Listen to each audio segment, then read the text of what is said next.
So I flew to New York, right? I had a little business, but I was like, while I'm out here, I'm gonna look out for this 6ix9ine fool. And I'm gonna, like, I'm on the gangster shit, but I was like, he's dissing LA. So if I see this fool, fuck this fool. You know, I'm gonna have to swing on him, do whatever, you know, whatever, even though I know he might have security, whatever it is, but I'm gonna do justice of my feeling if he's dissing LA. So I find out he's at a club. I'm at a club, you know, pull up. There's a little video footage of it out there. He had all his henchmen there, whatever. I had a couple riders with me, you know, so like, hey, we're gonna rumble. It is what it is. But we're gonna fucking let him know LA's in New York. So I pulled up on him. Obviously he's a blood, so any issue he has, from what I know on the streets, it's a blood issue. It's nothing to do with us, because we're homies. He's not a homie. So him being wrong or bad, they got to take care of their own people. But my question to him was, I need to talk to this fool. And they're like, security. Like, nah, I'm from LA. I need to talk to this fool. So I pulled up in him. I go, what's up? You got a problem with LA? You know, let me know. I'm right here. Nah, man, it's all love. And, you know, he pulled out his hand. It's all love. Then I seen the shoddy guy who's, I guess, locked up. Because I paid attention. To me, he's the gangster. I got to watch out for this guy. I'm not even watching out for 6ix9ine. So he grabs 6ix9ine like this. So I'm already thinking, so he sees me. If I take flight, he's going to throw him on the ground. Then, you know, it's going to turn into something else, right? So he's holding him by the waist while I'm talking to him. 6ix9ine's like, nah. Then I go, all right, man, whatever you have, this is LA. I'm just letting you know. And if you got some issue, your own people, your blood, handle your shit. Even though I'm not in the gangbang politics no more, but it's just in you to, like, he disrespected LA and I'm in New York. 6ix9ine's in the same club as me. I have to go to him, you know?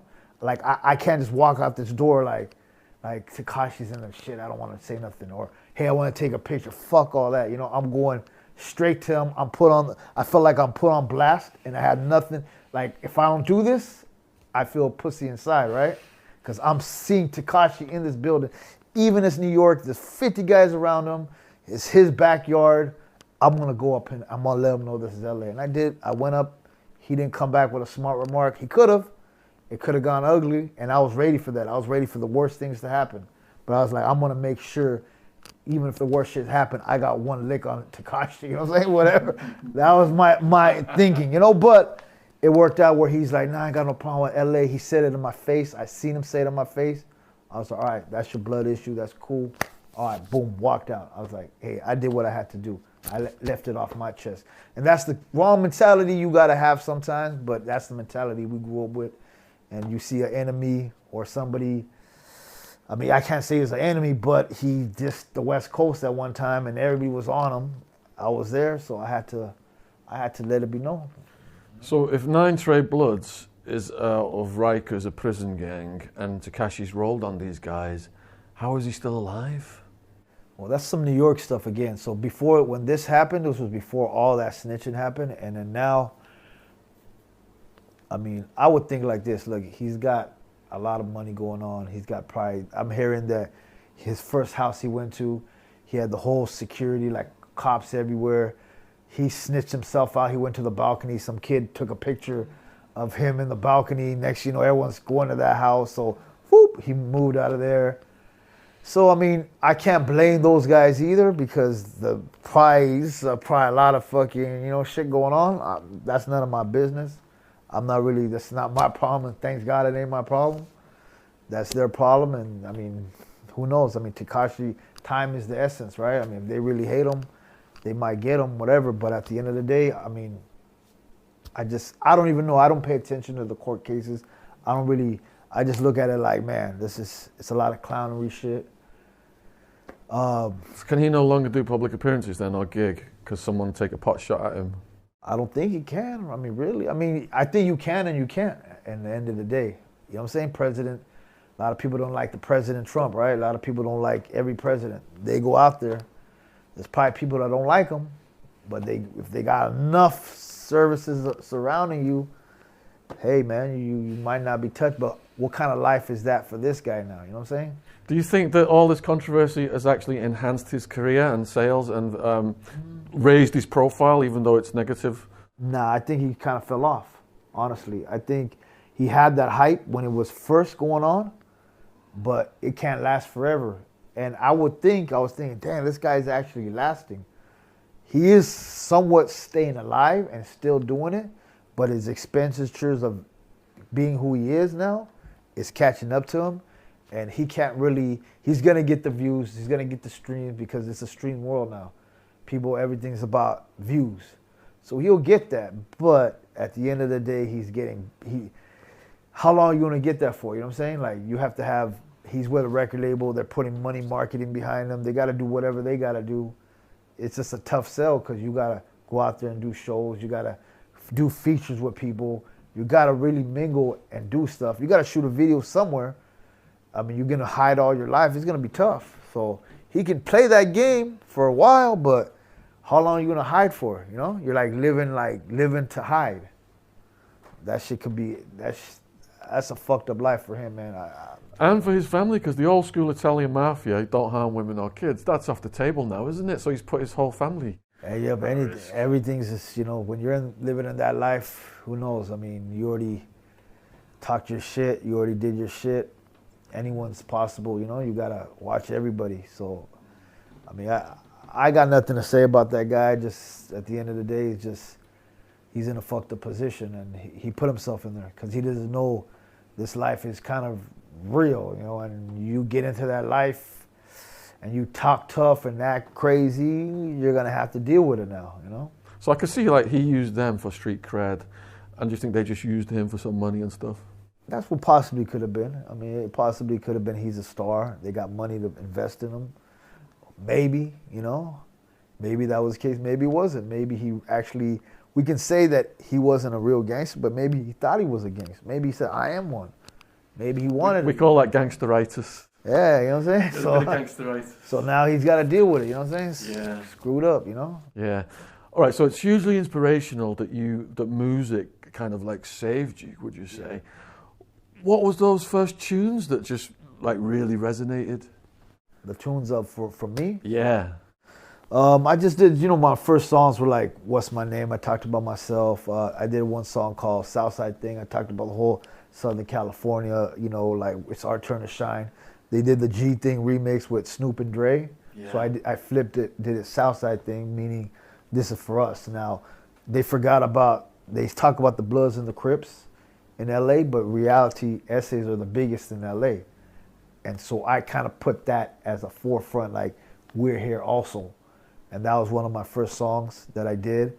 I put a lot of homies on my back. I represent our stilo, our community, and I went from there. And then I just kept going with that, and then I mixed different songs. I kept going. I just didn't stop, you know, I just kept going. But it originally started from representing our Southern California. Like, I was like, yo, you heard about the Crips, you heard about the Bloods, but what about the essays? What about the homies out here?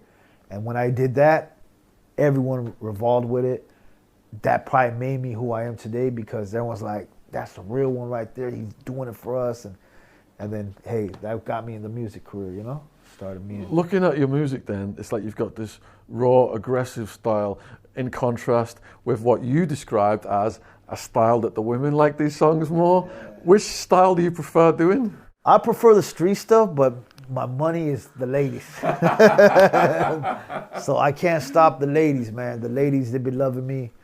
They made me. So I did those love songs, and to this day I get girls, you know, I've seen girls faint back in the days, like love, you know? So the ladies have really came and represented the hardest.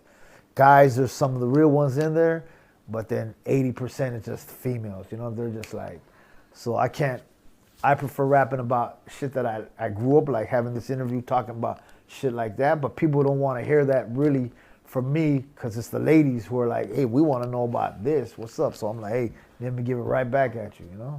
So you're getting a lot of DMs. In the old days, like in England, Beatles, the women used to throw their knickers at the star. That happened too. Yeah. I keep my sunglasses on, but then something just hits me, and it feels very light, and I look on the ground, you know. But I'm not touching. I'm just like keep going. I was like, you know, I don't want to get them too crazy now, you know. But yeah, I know the feeling, you know. Which artists have influenced you the most? Influence. I mean, I grew up on the NWA, you know, all that Eazy-E, Tupac stuff. So I guess that what influenced me.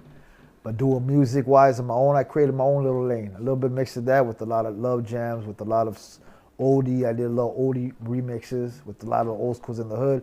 Everybody loved oldies. It was popular. It's a jail thing too. Like everyone dedications to the oldies. Probably people listen to all these oldies. Guys walking down the theater singing an oldie. You know, like it was a thing. So I mixed the oldies with when I wasn't old at that time, but I mixed that vibe with my vibe, so it became very popular. I was rocking to that one in my car today. I had Angel Baby with Rosie and the Original. I did a song with Brennan Wood, Take a Chance on Me. So I've done some legends in the oldie game. I've done songs with them. So that was another major step for me in my music that people really appreciated. Who did you enjoy doing collaborations with the most? I mean, Kevin Gates, I just did recently with him, and to me, he's a real one. He just got out of jail too. He did 2 years, a year or something. And his situation was very weird because I don't know if you've seen it, like something about a fan, and he kicked his leg out, and they gave him 2 years just for that. Someone was reaching onto him and whatever. So he's been really in the hood. His mentality is on that level. So when he got out of jail, somehow me and him connected. And he goes, I feel your energy, you're a real one. And we just naturally did music, not on no business, not like, hey, you give me money, let's do some music on this. There was no business. It was like, me and you have to do a song together, let's do it. And we did it. It was all love. So shouts out to Kevin Gates. I would say he was the most best energy music I had, you know? Who's out there that you would like to collab with that you haven't yet? I've collabed with a lot of people, man. We don't know. We're gonna try to make some collaborations in the UK. So let it be known. Top dogs in UK, get at me. The real's in your town. You know what I'm saying? So yeah, I mean, some UK artists who I'm looking through. You know. Yeah. So you mentioned then that this music took you out of this lifestyle. How do you maintain that discipline and not fall back into the lifestyle? That's a good question because I was just with somebody who fought 2 murder cases and he won them both, and he's in the music game. His name is Young Dopey. He's from, shouts out him, he just got out again. And he told me the same thing. He goes, man, Capone, like, because I was like, you know, this guy's he's doing real good right now. And I was like, maybe we should do a song. We talk, he goes, man, you really there, but then you know how to dance in the water and not get wet. And I was like, when he said that to me, I kind of thought about it like, yeah, you know what? Staying disciplined is a very tough job itself. It's very hard because you got to stay disciplined, and it's like you can't really have fun because fun is when you're undisciplined, right? So it's like sometimes you're partying, drinking a lot, you might just get undisciplined. You know what I'm saying? So I've been through those times that, you know, we're having a good time. Next thing you know, I'm socking up somebody. I'm thinking, damn, this guy could try to sue me, you know, tomorrow. You know, so it's like, and I've been through there. I've been people who try to sue me over just stupid fights, you know? Like, next you know, I'm my lawyer. What the fuck? And I thought you were a grown-ass man and you calling about lawyers? So it's a different position when you're an artist now. You gotta, everyone's scheming on you now, you know? So I just kind of like, you know, keep myself disciplined, you know? So I come from the rave scene and I started taking ecstasy because I had anxiety as a young person, and that made me into a party animal.